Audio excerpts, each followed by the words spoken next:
অসম মেঘালয় সীমান্তৱৰ্তী কুনাৰচৰৰ জেলডুপৰাত ভয়ংকৰ ঘটনা দুৰ্ঘটনাত পতিত এখন যাত্ৰীবাহী আল্ট্ৰাবাছ একে দিশত গৈ থকা বলেৰো পিকআপ ভানত পছন্দ খুন্দা বাছখন আৰু তাৰ পাছতে পথৰ সমীপৰ দ পুখুৰীত বাগৰি পৰে বলেৰো পিকআপ ভানখন বাহনক খুন্দিয়াই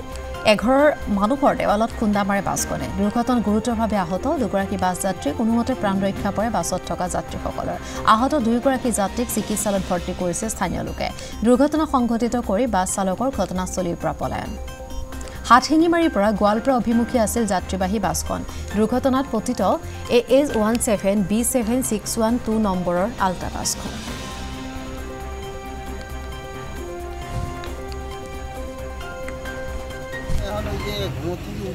হঠাৎ শব্দ পায় আসি দেখি পরে গাড়ি অ্যাক্সিডেন্ট দুই গাড়ি দুটো হলো একটা পিকআপটা মানে ক্রসিং ওই পাশে যাই আসছিল না সাইড না পায় একদম একবারে নামে গাড়ির প্যাসেঞ্জার আসেন না গাড়ির প্যাসেঞ্জার ফুল প্যাসেঞ্জার এটা কি গোয়ালপাড়া না গুয়াহাটি গলা গোয়ালপাড়া যোগ পাইছে কোন পাইছে তবু তো এখন জায়গায় জায়গায় মানুষ পাইছে কয়েকজন পাইছে জায়গাটার নাম কি জায়গাটার নাম তো অ্যাকচুয়ালি কুনারচর কয় মেঘালয় আসলে অ্যাক্সিডেন্টটা মানে ওই যে দুই গাড়ি আসছে মানে উনিও স্পিডে যাচ্ছে উনিও স্পিডে যাচ্ছে ক্রসিং করি কিবা কারণে ধরা গেল পুলিশ আসছে এই যে কি আসলো ইনকোয়ারি করি আছে বাকি গাড়ি চালক পর আছে না পলাইছে ওর তো নাই তখনই সে পলাইছে চালক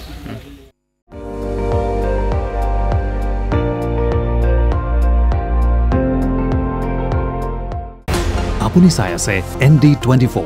সৰ্বশ্ৰেষ্ঠ নহয় সৰ্বোত্তমৰ দৌৰ